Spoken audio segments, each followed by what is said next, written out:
Ayan, binuhat na mga ka-offshore. Ayan o, asan na ba yun?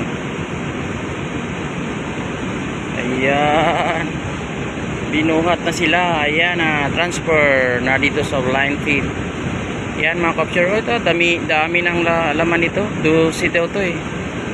Ayan o, 12 piraso ang laman. Ayan mga ka-offshore. Ayan sila. Ayan na, dito. Ayan o, lupit.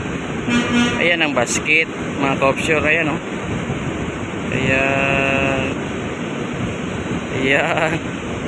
So yan mga ka-offshore, transfer dito. Ayan ang ano, ayan yung floating, laki. Ayan ang dito. Takot ang linaw ng dagat mga ka-offshore. Ayan, linaw ang dagat ngayon. Ayan ang views. Ayan ang view natin ngayon dito mga ka-offshore.